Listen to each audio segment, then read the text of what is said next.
जय हिंद, वंदे मातरम। स्वागत है आप सभी का फ्री एग्जाम जो यूट्यूब चैनल पर। दोस्तों, अगर आप बिहार डीएलएड एंट्रेंस एग्जाम 2025 देने वाले हैं तो आज की वीडियो आपके लिए अति महत्वपूर्ण होने वाली है, जिसमें हमने केवल वही प्रश्न शामिल किया है जो प्रीवियस ईयर में कई बार पूछे गए हैं। तो इन सभी प्रश्नों को पूरे ध्यान से देखना है। विश्वास रखिए, निश्चित ही यहां से प्रश्न बनेगा आपके एग्जाम में। तो चलिए सेशन को प्रारंभ करते हैं और पहला शानदार प्रश्न देखते हैं। ऋग्वेद में सबसे पवित्र नदी किसे माना जाता है? तो ऋग्वेद में सबसे पवित्र नदी माना जाता है सरस्वती नदी को। किसे?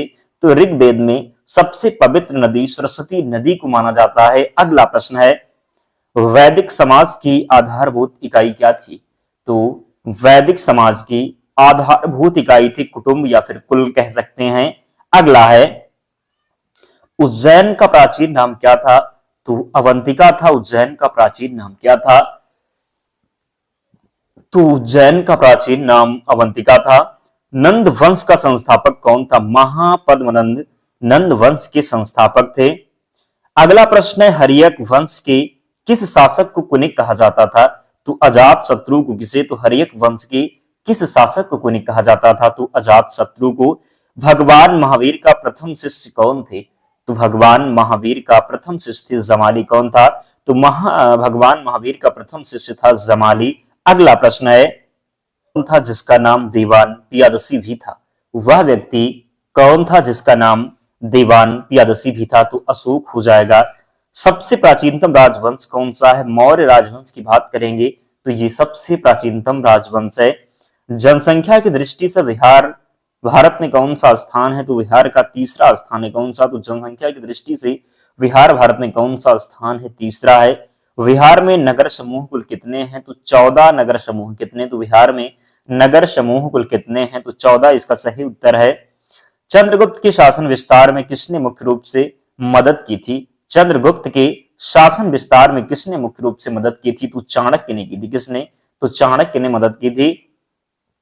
अशोक का उत्तराधिकारी कौन था? तो कुणाल की बात करेंगे तो कुणाल जो हो जाएगा ये अशोक का उत्तराधिकारी था।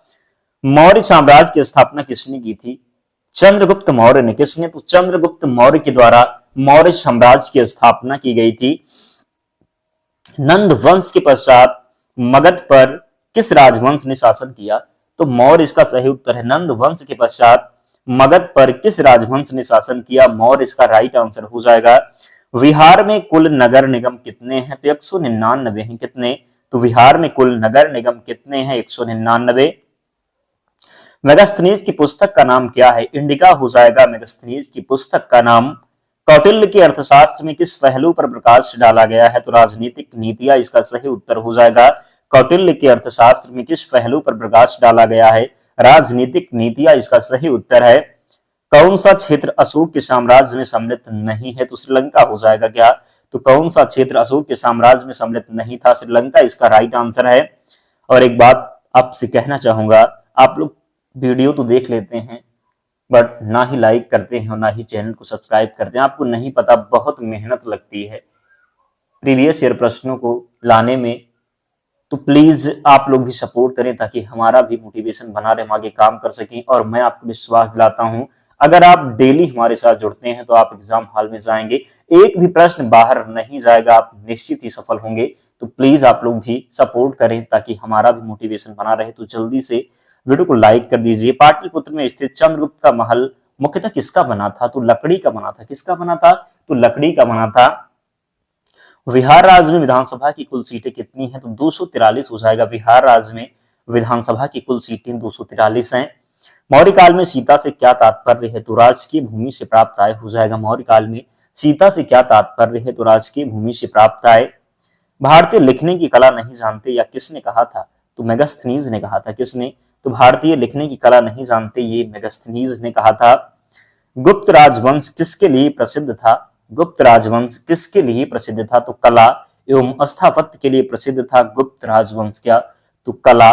गुप्त राजवंश किसके लिए प्रसिद्ध था? तो कला एवं स्थापत्य के लिए।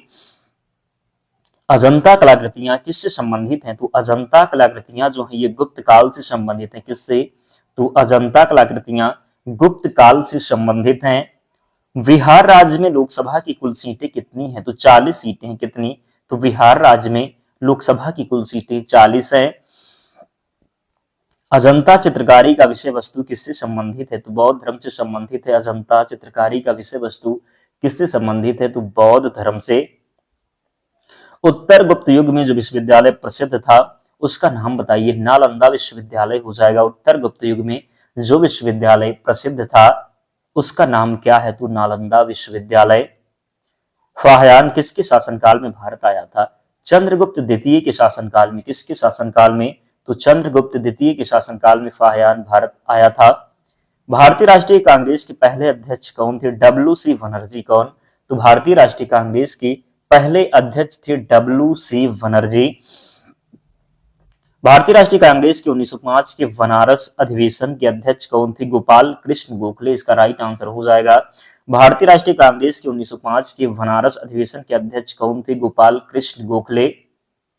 बिहार की कुल जनसंख्या कितनी है? तो 10.41 करोड़ हो जाएगा इसका राइट आंसर।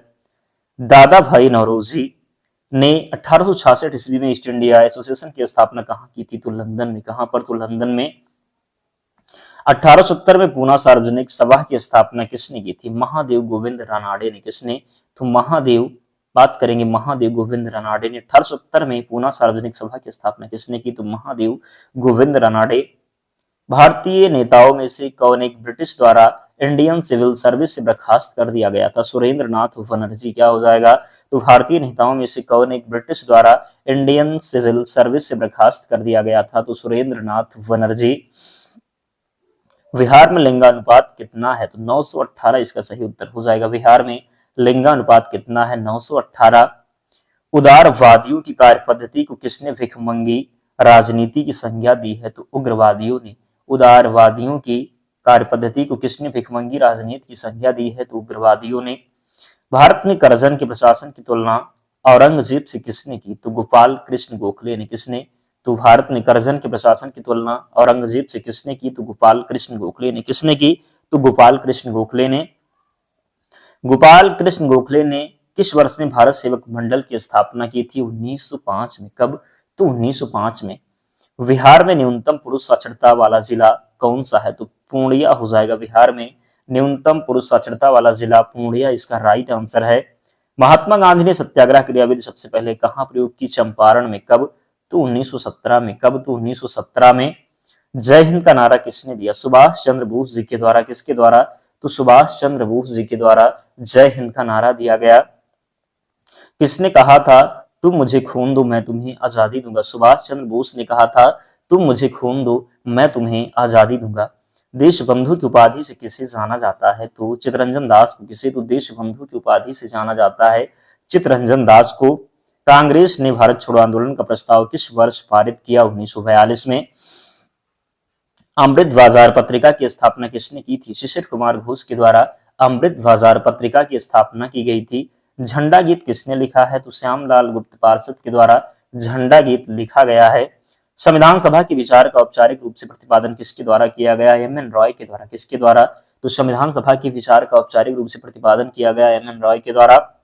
संविधान सभा को किसने मूर्त रूप प्रदान किया? जवाहरलाल नेहरू के द्वारा संविधान सभा को मूर्त रूप प्रदान किया गया।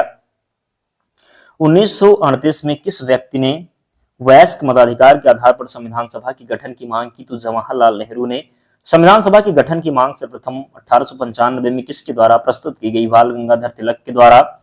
भारत की संविधान सभा किसके अनुसार गठित की गई? कैबिनेट मिशन योजना के अनुसार।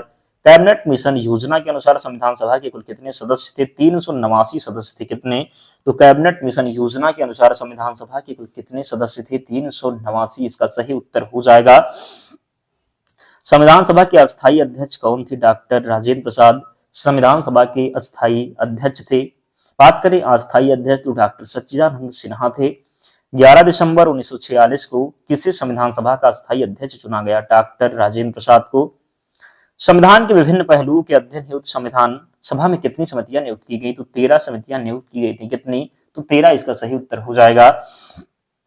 बिहार में त्रिवेणी नहर का उद्गम कहां से होता है? गंडक नदी से होता है। कौन सी नदी से?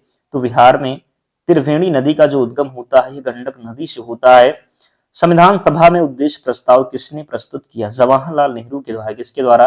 तो जवाहरलाल नेहरू के द्वारा संविधान सभा में उद्देश्य प्रस्ताव प्रस्तुत किया गया।